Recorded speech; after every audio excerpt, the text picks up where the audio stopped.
வந்து பாத்தீங்கன்னா நம்ம லஞ்ச் ரெசிபிக்கு வந்து என்ன பண்ண போறோம் அப்படின்னா காராமணி கத்திரிக்காய் குழம்பு தான் நம்ம பண்ண போறோம். அது வந்து நான் ஒரே குக்கர்ல தான் பண்ண போறேன். அது எப்படி பண்றது அப்படிங்கறத நம்ம இப்ப பார்க்கலாம். இந்த குழம்பு பண்ணுறதுக்கு குக்கரில் முதல்ல 1 டேபிள் ஸ்பூன் அளவுக்கு கடலெண்ணெய் சேர்த்துக்கிறேன்.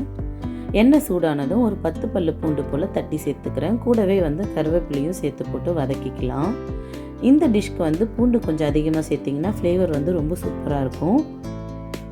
பூண்டு நல்லா வதங்கிருச்சு. இப்போ வந்து ஒரு வெங்காயம் போல் நான் கட் பண்ணி வச்சுருக்கேன். அந்த வெங்காயம் வந்து ஆட் பண்ணி நம்ம வதக்கிக்கலாம். இப்போ இந்த வெங்காயம் வந்து சீக்கிரமாக வதங்கிறதுக்கு நான் 1 டீஸ்பூன் அளவுக்கு உப்பு சேர்த்து வதக்குறேன். அப்போ தான் கொஞ்சம் சீக்கிரமாக ஆயிரும். வெங்காயம் நல்லா வதங்கினதும் வந்து பார்த்திங்கன்னா தட்டைப்பயிறு, அதாவது காராமணியை வந்து நான் நைட்டே வந்து ஊற வச்சுருக்கேன். நான் எடுத்துருக்கிறது வந்து சின்ன சைஸு சிகப்பு காராமணி தான். அதை இப்போ சேர்த்து வதக்கிக்கலாம். காராமணி வந்து பார்த்திங்கன்னா நீங்கள் வேக வச்சு இதில் சேர்க்கறதுக்கும் இதுலேயே வதக்கி வேக வைக்கிறதுக்கும் நிறைய வித்தியாசம் இருக்குது. இது கொஞ்சம் டேஸ்டியாக இருக்கும். ட்ரை பண்ணி பாருங்கள். இப்போ வந்து 2 கத்திரிக்காய் போல் நான் எடுத்திருக்கேன். அதையும் வந்து கட் பண்ணி நான் இதில் சேர்த்துக்கிறேன். இது ரெண்டும் கொஞ்சம் நல்லா எண்ணெயில் வதங்கிச்சுன்னா டேஸ்ட் நல்லாயிருக்கும். இப்போ வதங்கினதும் மசாலா வந்து ஆட் பண்ணிடலாம். மஞ்சத்தூள், மிளகாய்த்தூள், இது வந்து குழம்பு மிளகாய்த்தூள். இது வந்து எங்கள் மாமியார் இந்தியாவில் அரைச்சி கொடுத்து அனுப்பிச்சாங்க. ரொம்ப டேஸ்ட்டாக இருக்கும். இப்போ இது எல்லாமே சேர்த்து வதக்கி ஒரு 2 நிமிஷம் பச்சை வாடை போகிற அளவுக்கு வதங்க விட்டுறலாம்.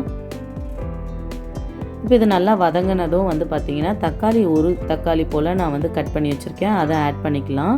தக்காளி வதங்கிறதுக்கு வந்து 1 சிட்டிக்கை சுகர் ஆட் பண்ணிக்கலாம். சேர்த்து போட்டு வதக்கிட்டீங்க அப்படின்னா சீக்கிரமாகவே வந்து தக்காளி ஸ்மாஷ் ஆகிடும்.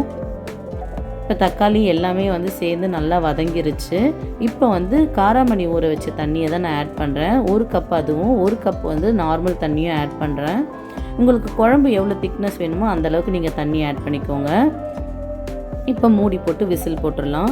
நான் சின்ன காராமணி எடுத்துருக்கிறதுனால 3 விசில் வைக்கிறேன். நீங்கள் பெருசு எடுத்திங்கன்னா 4 விசில் வச்சிங்கன்னா சரியாக இருக்கும். இப்போ விசில் அடங்கிருச்சு. நம்ம விசில் எடுத்து ஓப்பன் பண்ணி பார்த்துடலாம். வாவ், சூப்பராக இருக்குங்க. பார்க்கவே பயங்கர கலர்ஃபுல்லாக ரெட்டிஷாக சூப்பராக இருக்குது. காராமணியும் ரொம்ப நல்லா வெந்திருக்கு. இப்போ கார்னிஷிங்க்கு வந்து கருவேப்பிலையும் கொத்தமல்லியும் வந்து போட்டு ஒரு மிக்ஸ் கொடுத்துட்டோம்னா நம்மளோட காராமணி ரொம்ப சூப்பராக ரெடி ஆயிரும்.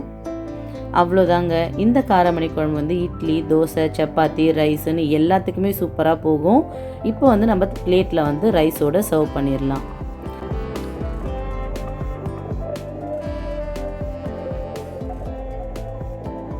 செஞ்சு சுட சுட காராமணி கத்திரிக்காய் குழம்பு வந்து அந்த சாதத்துக்கு மேலே வந்து போடும்போதே அவ்வளோ சூப்பராக இருக்குது. ஆவி பறக்க. இதுக்கு வந்து தொட்டுக்கிறதுக்கு நான் வந்து வத்தல் செஞ்சேன். ஸோ அந்த வத்தலும் இந்த காராமணி கத்திரிக்காய் குழம்பு, சாதம், இதை விட ஒரு சூப்பரான ஒரு லஞ்சு இருக்கவே முடியாதுங்க. நீங்களும் ட்ரை பண்ணி பாருங்கள். இன்றைக்கி நம்ம பண்ண காராமணி கத்திரிக்காய் குழம்பு வந்து ரொம்ப நல்லா வந்திருக்கு. காராமணியும் வந்து சூப்பராக வந்திருக்குங்க.